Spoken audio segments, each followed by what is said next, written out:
Kalau habis persalinan sesar itu jangan banyak gerak, jangan banyak ngapa-ngapain, terus jangan makan ini, jangan makan itu, jangan mandi dulu, jangan keramasan, kalau bisa tuh tidur aja seharian di tempat tidur. Sebenarnya itu semuanya katanya mitos, karena nyatanya setelah persalinan sesar itu kita malah harus disarankan untuk banyak bergerak. Jadi di video kali ini ada beberapa hal yang mau aku sharing apa yang harus kita lakukan setelah persalinan sesar.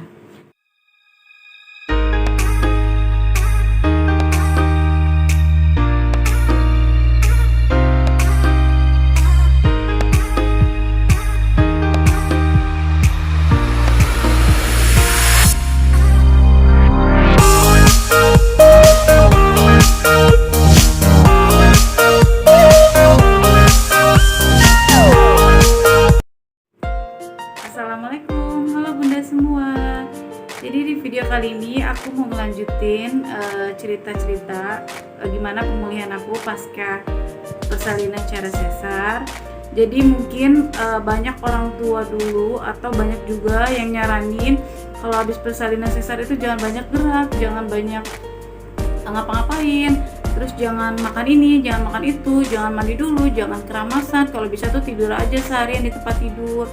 Sebenarnya itu semuanya katanya mitos, karena nyatanya setelah persalinan sesar itu kita malah harus disarankan untuk banyak bergerak. Jadi di video kali ini ada beberapa hal yang mau aku sharing apa yang harus kita lakukan setelah persalinan sesar.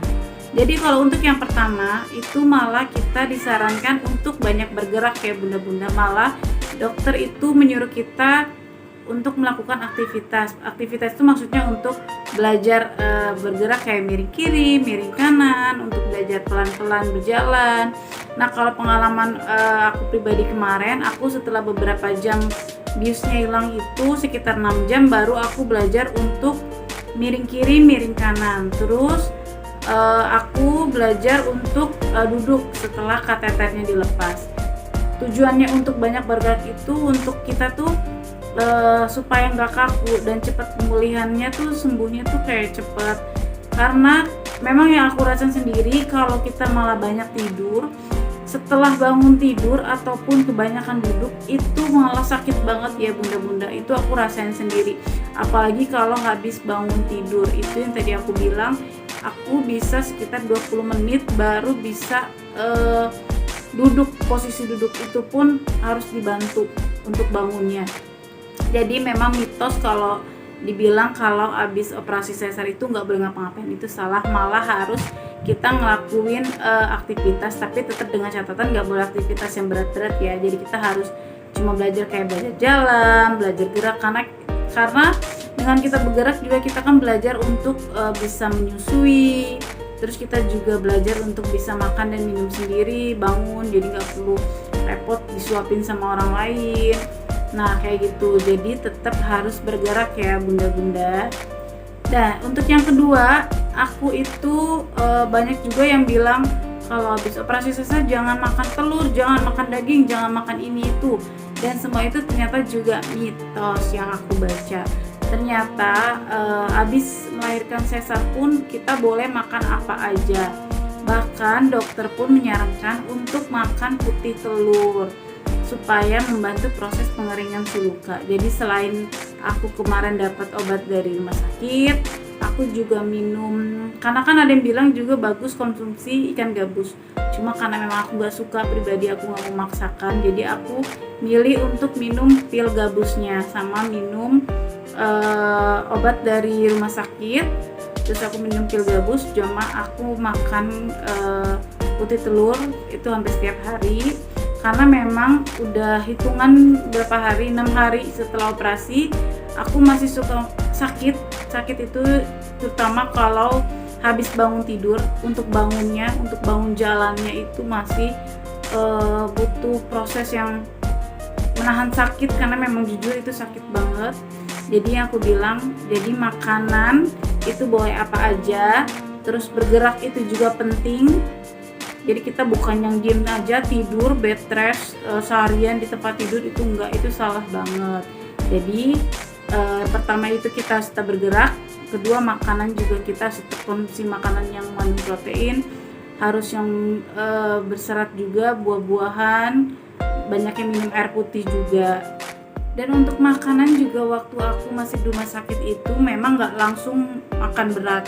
Jadi waktu habis beberapa jam operasi itu aku tuh boleh minum air putih tapi sedikit demi sedikit, karena kata dokternya itu mau lihat ada efek muntah atau enggak setelah beberapa jam baru dikasih makan. Jadi memang di rumah sakit juga makanannya nggak ada yang dilarang, jadi tetap kita bisa makan apa aja. Terus dan untuk yang ketiga, katanya kalau habis proses persalinan sesar itu kita nggak boleh mandi, nggak boleh keramasan. Itu juga katanya mitos ya, benar-benar malah kita diwajibkan setelah diganti perbannya dengan yang anti air dari rumah sakit itu, kita boleh seperti biasa mandi. Dokter pun kemarin bilang aku boleh tetap mandi karena perbannya itu udah diganti dengan yang anti air.